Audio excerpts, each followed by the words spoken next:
The moment the veteran stepped into the gun store, it was clear he didn't fit the picture the employees wanted to see. He moved slowly, leaning on a worn wooden cane that had seen more miles than most of the rifles on the wall. His service cap sat slightly crooked on his head, edges frayed from years of sun and sweat. He wasn't trying to impress anyone. He wasn't putting on a show. He was just a man browsing for something familiar, something that connected him to the life he'd lived long before the world forgot his name. He walked with the kind of steadiness that comes from discipline, not youth. Every step measured, every pause intentional. The bell above the door had barely finished chiming before the first clerk shot him a look. Eyes narrowing, jaw tightening. Not curiosity, not concern, annoyance. The kind of look people give when they think someone is going to waste their time. The veteran didn't flinch. He just nodded politely, like he'd done 1,000 times before, and moved toward the display of handguns. The store was busy enough that people brushed past each other without thinking, but when they approached the old man, they seemed to swerve at the last second. No one bumped him. No one stepped too close. Not out of respect, more like they didn't want to be bothered. He reached out to steady himself on the counter, taking a long look at a compact .45. The moment his hand touched the glass, the clerk finally walked over, not with a friendly greeting, but with a sigh heavy enough to shake the shelves. "Sir, can I help you with something?" The tone didn't match the words. It wasn't an offer. It was a warning disguised as customer service. The veteran didn't bristle, didn't raise his voice. He simply asked if he could take a closer look at a specific model. His voice was steady but tired, the kind of tired you only earn after carrying years of weight no one else sees. The clerk didn't even hide the eye roll. He reached under the counter, grabbed nothing, and straightened up. "We only show firearms to serious buyers," he said, loud enough for nearby customers to hear. The implication hung in the air like smoke. The veteran blinked, confused but calm, and explained that he was a serious buyer. He named the model, noted the specs, even mentioned the unit he had carried decades ago. You'd think that would have earned him a different level of respect. It didn't. Instead, the clerk's irritation flared. He stepped closer, invading the veteran's space, like he was guarding the store from some kind of threat. "Sir, I'm going to have to ask you not to lean on the counters. If you're not buying today, I need you to make room for paying customers." The veteran wasn't blocking anyone. He wasn't causing a scene. He was just standing there, breathing, existing in a space that apparently didn't want him. A few people looked over. Not many. Most went back to browsing, pretending they didn't hear the bitterness in the clerk's voice. The veteran, still calm, apologized for leaning and tried once more to ask about the firearm. That's when the clerk made the choice that shifted everything. He raised a hand, cutting the old man off mid-sentence, and said, "I think it's best if you step outside. We don't want any issues today." Any issues? The words hit harder than the push that followed. It wasn't a violent shove, but it was firm enough to send a message. The veteran stumbled, caught himself on his cane, and stared at the clerk with a mixture of disbelief and exhaustion. He wasn't angry. He wasn't scared. He just looked tired in a way that had nothing to do with age. The store went quiet for a moment. Just a moment. Long enough for a few customers to realize what had happened. Long enough for the veteran to take a slow breath, adjust his cap, and turn toward the exit. He didn't argue. He didn't raise his voice.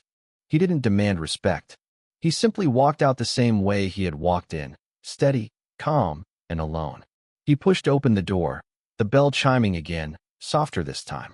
The sun hit his face, and for a second he paused on the sidewalk, letting the air settle around him. He looked smaller out there, not because of his size, but because of the weight of being dismissed so easily.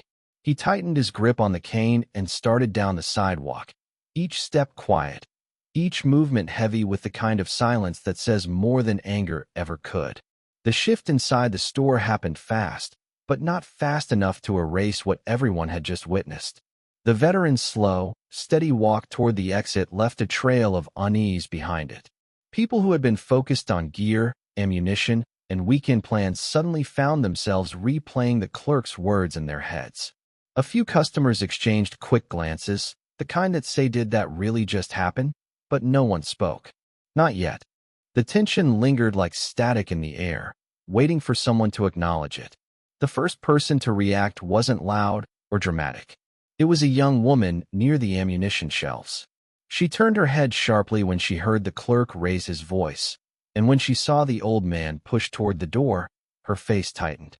She didn't step in, but her eyes followed the veteran all the way out, eyebrows drawn, jaw clenched. She looked around for a moment, expecting someone else to say something, but everyone seemed locked in an awkward stillness, pretending to browse while their ears stayed tuned to the scene that had just unfolded. Not far from her, a father and his teenage son stood frozen. The kid had noticed first, nudging his dad when the exchange started escalating.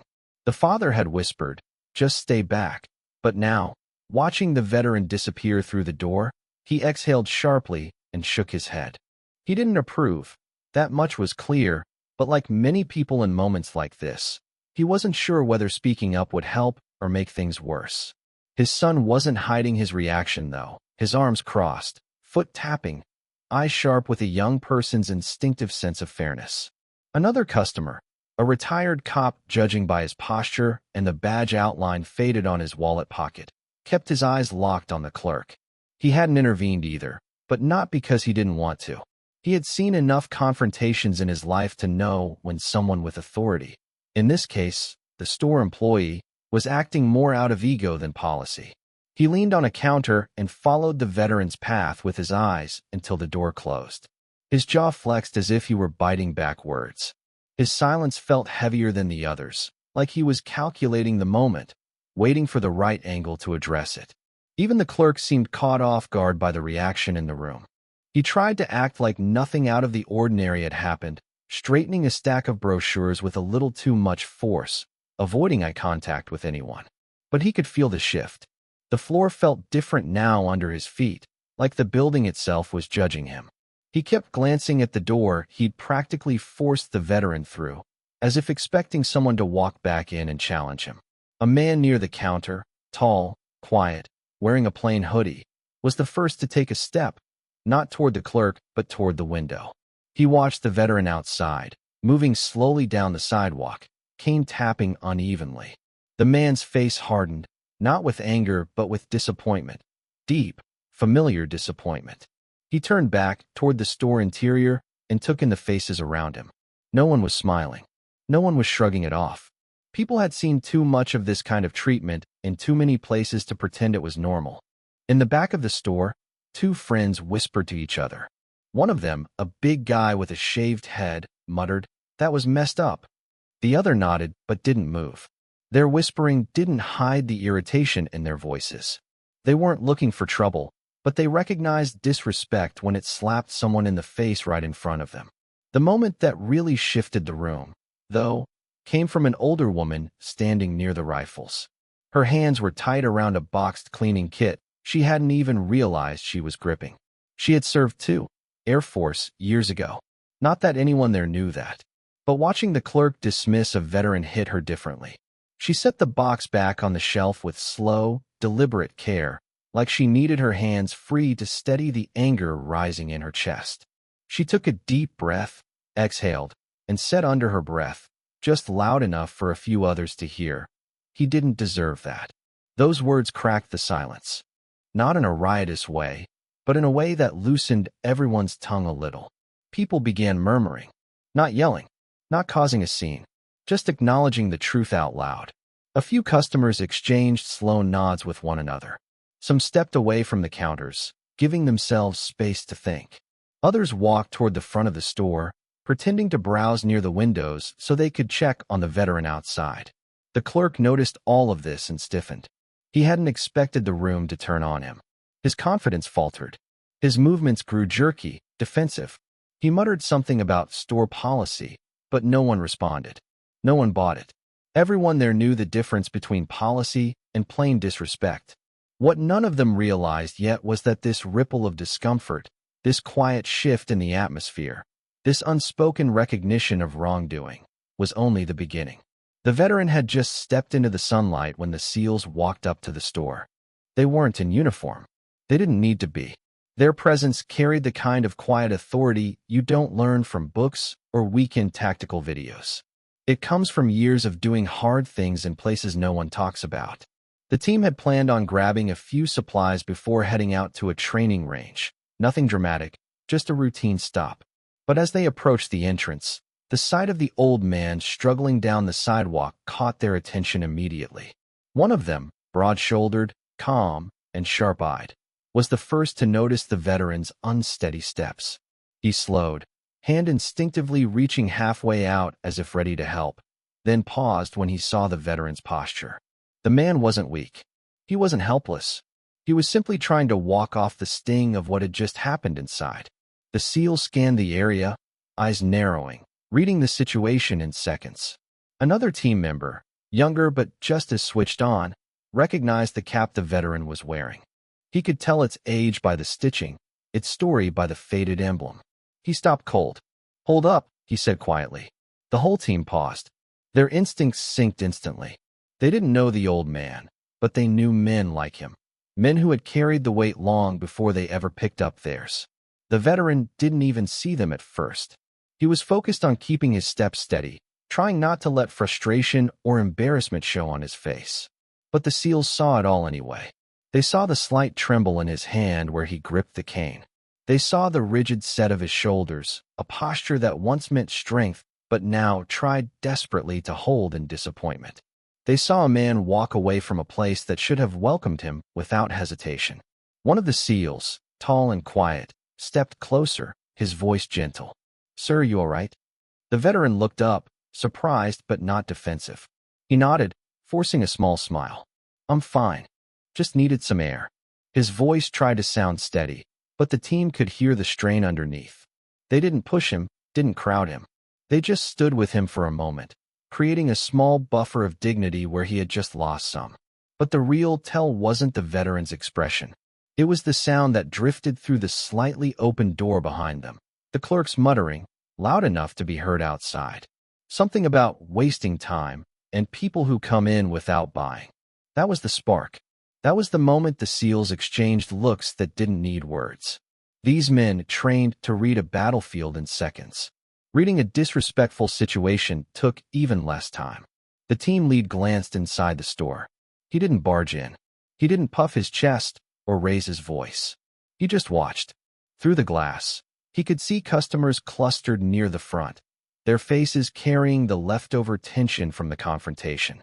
He saw the clerk shuffling paperwork in a stiff, irritated way, pretending to be busy.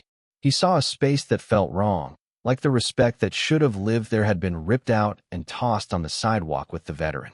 Two of the SEALs stepped aside to give the man space, while the leader stayed by him. They weren't trying to act heroic. They weren't performing. They simply recognized a brother, not by branch, not by era, but by the shared thread of service that ties generations together. The veteran tried to brush it off again, saying he didn't want to be a bother. But one SEAL shook his head gently. "Sir, you're not a bother. Not to us." The veteran exhaled through his nose, a breath that carried more weight than he meant to reveal. For a second, he closed his eyes, as if collecting himself. Then, with the kind of understated humility only older warriors have, he said, "It is what it is. People don't always understand." But the SEALs understood perfectly. They had seen plenty of arrogance from people who had never spent a day in uniform. They had seen plenty of places where respect was something people claimed to have until it required effort. And they could tell this wasn't a misunderstanding. It was disrespect. Clear, direct, unnecessary. They didn't get loud. They didn't get theatrical. They simply turned toward the store, each one reading the other's intent instantly. The veteran didn't stop them. He just watched, eyes soft with gratitude and caution, knowing something was about to happen, but not quite sure what. The SEALs walked toward the door with the same controlled calm they carried into every mission, the kind that signals something is about to change the moment they step inside. The door barely finished swinging open before the atmosphere in the store shifted again, but this time it wasn't tension from mistreatment. It was the weight of presence. The SEALs walked in without a word, their expressions calm, focused, and unreadable. They didn't carry themselves like men looking for a fight. They carried themselves like men who had already made a decision. The customers who had witnessed the earlier confrontation looked up the moment they entered. Something about the way the seals moved told everyone that whatever had just happened wasn't going to stay quietly brushed under the rug. The team spread naturally without planning, the way people do when they've worked together for years. Two of them drifted toward the counter. Another took a position near the aisle, arms loose at his sides but posture firm. The leader walked straight toward the clerk who had pushed the veteran out. He didn't rush. He didn't stare him down. He simply approached with the kind of quiet control that made the clerk straighten up instinctively, even before he knew why. At first, the clerk tried to plaster on a customer service smile. "Can I help you gentlemen with anything?" His voice cracked slightly. He tried to cover it with a cough, then squared his shoulders. Maybe he thought they were just another group of tough-looking buyers. Maybe he thought he could impress them with the same confidence he used to mask his rudeness earlier. But the seals weren't interested in small talk. The leader rested his hands lightly on the counter. Not aggressive, not confrontational, just steady. "Yeah," he said quietly. "We saw the man you just kicked out." The clerk's smile faltered. His eyes flicked around the room, searching for backup that wasn't coming. He opened his mouth to defend himself, but the seal continued before he could speak. "We want to understand why you treated him like that." The tone wasn't loud, but it hit harder than shouting would have. Customers nearby froze mid-step. A few moved closer, pretending to browse, but really trying to hear. The clerk tried to regain control of the moment. "Sir, we have policies. Some people come in just to waste time or touch everything. And we can't." One of the seals standing off to the side cut him off, his voice calm but direct. "You pushed him out the door." No accusation in the tone, just fact. The clerk blinked rapidly, caught off guard. "I didn't push him. I just guided him out. He was leaning all over the counters. I didn't want him to fall." The SEAL leader didn't move, didn't blink, didn't even shift his weight. He just said, "He's a veteran." Not stated like new information. Stated like a truth the clerk should have respected from the start. The clerk rolled his shoulders defensively, his voice rising. "I don't know who he is.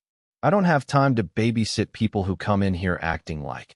The leader leaned in slightly, not threatening, just enough to make the space feel smaller. Acting like what?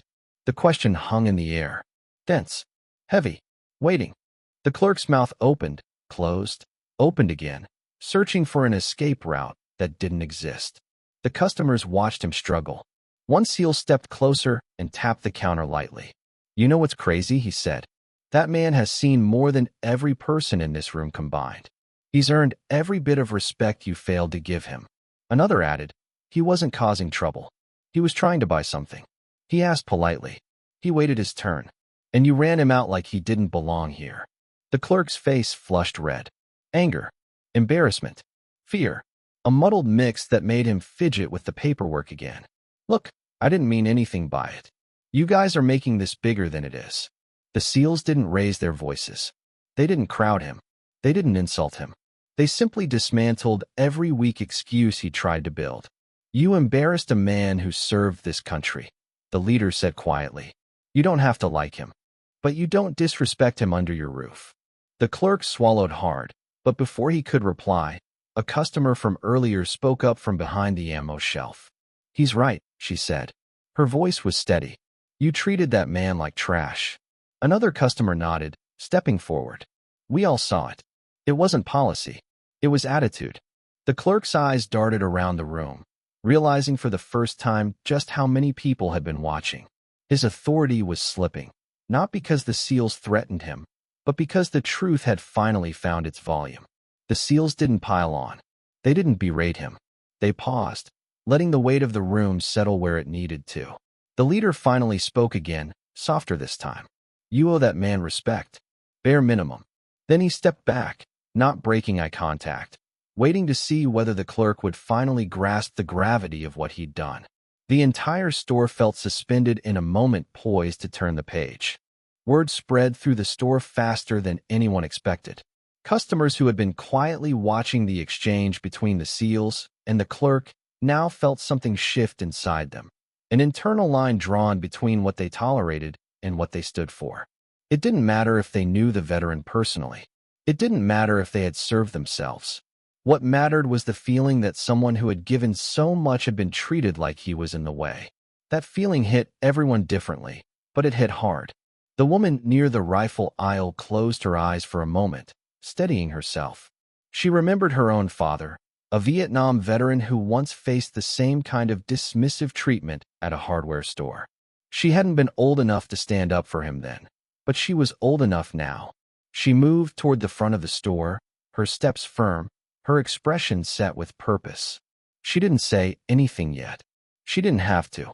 Her presence added weight to the growing pressure around the clerk. The father and teenage son who had watched the original altercation stepped closer too.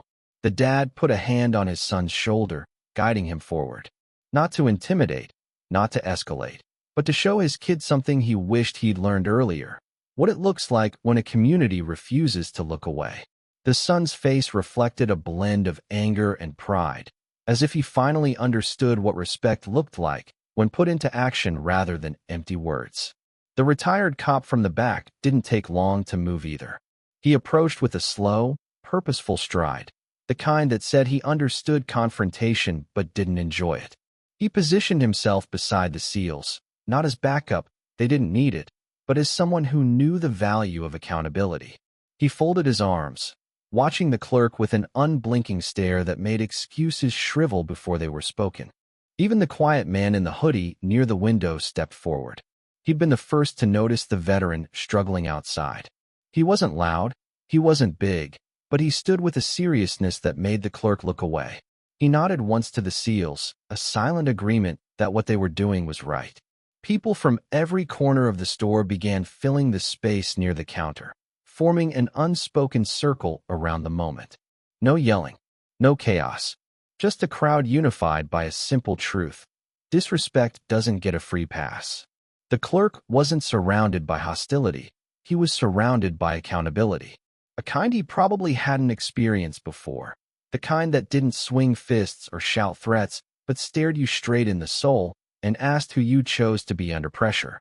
A few customers took out their phones, not to record a spectacle, but to be ready if the clerk tried to twist the story later. A couple whispered to each other about leaving bad reviews, calling the owner, or telling local veteran groups what had happened. The store had been a regular stop for many of them, but reputation doesn't survive moments like this if they go unanswered. They understood that now. A woman with soft gray hair spoke up next, surprising everyone with her calm firmness. "My husband served," she said. "He walked with a cane too. If anyone ever treated him like that, I would expect someone to stand up for him." Her voice trembled slightly, but it wasn't weakness. It was emotion sharpening her words. The clerk's shoulders sank. Everything he had leaned on, his authority, his excuses, his false confidence, was slipping through his fingers. The room didn't feel like it belonged to him anymore. It belonged to the people who refused to let disrespect slide. Then came the store's part-time gunsmith, a man who had stayed quiet throughout the earlier confrontation. He stepped through the back doorway, wiping his hands on a rag. He'd heard every word. He scanned the room, took in the SEALs, the customers, and finally the clerk. "What happened?" he asked, his tone flat, but his eyes sharp. A couple customers filled him in quickly. His jaw tightened. "That man comes here every few months. He's always polite. There was no reason to treat him like that." More heads nodded. More voices murmured their agreement. It wasn't outrage, it was unity. A collective chorus of people unwilling to pretend ignorance was innocence. One of the SEALs, the younger one, looked around the room and saw something rare, a community pulling together for a stranger. He stepped back, letting the customers take their place in the moment. This wasn't just about what he and his team had witnessed anymore. It had become a reflection of who the town was and who they refused to be. A customer near the door muttered, "Somebody should go get him." Another quickly agreed. The SEAL leader gave a small nod, as if granting silent permission, though no one needed it. It was clear now. The veteran wasn't walking alone in spirit, even if he had walked out of the store by himself. The store, once filled with casual browsing and idle chatter, now buzzed with one shared intention. Make it right, somehow, someway. The store's owner arrived 10 minutes later, called in by the gunsmith who didn't bother softening the details. He stepped through the door expecting maybe a minor issue or a customer complaint. But the moment he saw the crowd gathered near the counter, the SEALs standing calm and steady, and his clerk looking pale and rattled, his expression changed. He didn't ask what happened. He could feel it in the air. Respect had been violated, and the room was bracing for what came next. The gunsmith spoke first, his voice low but unwavering. He explained exactly what the clerk had done, how he'd pushed out an elderly veteran, how the man had asked politely, harmed no one, and simply wanted to look at a firearm. The owner's jaw clenched tighter with every detail. He prided himself on this store. He prided himself on serving veterans, law enforcement, and the local community. Hearing that someone wearing his badge, standing behind his counter, had humiliated a man who'd served this country cut into him deeper than any financial loss ever could. The clerk tried to jump in, babbling excuses about store policy and safety concerns, but the owner held up a hand, stopping him mid-sentence. It wasn't an angry gesture. It was a decisive one. A line drawn. The kind that tells everyone in the room the truth is about to be dealt with properly. He turned to the SEALs instead. "Did you see it?" he asked. The leader nodded once. All of it. That was all the owner needed. He didn't challenge them, didn't question their motives, didn't try to defend what couldn't be defended. Instead, he faced the customers who had stayed, those who lingered because they refused to let what happened be swept under the rug. His voice was steady but heavy. "Where is he now?" he asked. Someone pointed outside, toward the direction the veteran had gone. The owner nodded slowly, like he was filing the information away as his top priority. The store felt weighted with expectation, like everyone inside was waiting to see if this was going to turn into just another corporate apology or something real. The owner walked behind the counter, looked at his clerk, and spoke clearly enough for the room to hear. "Get your things. You're done here." The clerk's face went from shock to panicked. He sputtered, insisting he didn't deserve to be fired for one misunderstanding. But the gunsmith's glare shut him up, and the owner's voice sealed it. "You disrespected a man who earned better, and you did it under my roof." The clerk grabbed his belongings, avoiding every pair of eyes on him. Some customers stepped aside as he passed, not out of fear, but because his presence felt wrong now, like a stain being cleaned from the room. The moment the door shut behind him, the store exhaled collectively, as if the tension that had been choking the air finally lifted enough for people to breathe again. The owner turned back to the SEALs and the customers. "If he's still close, I'm going to find him," he said. "I don't care how long it takes." That simple promise shifted the mood again. It wasn't grandstanding. It wasn't performative. It was a real attempt to repair what had been broken. The SEAL leader nodded. "We'll walk with you." Not said as an offer, said as a certainty. A few customers volunteered, stepping forward without hesitation. The father and his teenage son joined. The woman whose husband had served joined. Even the quiet man in the hoodie joined, slipping his hands into his pockets like he already expected to be part of this. The group walked out of the store with purpose, not in a mob, not in anger, but in unity. A small procession of people who refused to leave wrongs untouched. They found the veteran a block and a half away, sitting on a bench near a bus stop, leaning slightly forward on his cane. He looked up when he heard footsteps approaching, confusion flickering across his face when he realized the group was there for him. The owner stepped ahead of everyone and spoke with a sincerity that carried the weight of the entire store behind it. He apologized, not with flowery words or excuses, but with the kind of honesty that can't be rehearsed. He told the veteran the clerk was gone, that the store didn't stand for what happened, and that the man deserved better. The veteran didn't respond right away. He looked at the owner, then at the SEALs, then at the customers who had walked all this way. His eyes softened, not out of pity, but out of the quiet recognition that people had chosen to stand with him when it mattered. He wasn't the kind of man who demanded respect, but he knew what it felt like when people gave it freely. The SEALs stood behind the owner, steady and silent, a living reminder that service recognizes service, even across generations. The owner insisted on escorting the veteran back to the store, offering him any firearm he wanted to inspect. No rush, no pressure, no limits. The veteran hesitated at first, not wanting to cause a fuss, but the gentle encouragement from the group eventually eased him back onto his feet.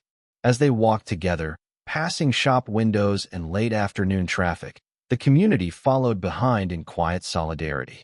By the time they returned to the store, the mood inside had transformed completely.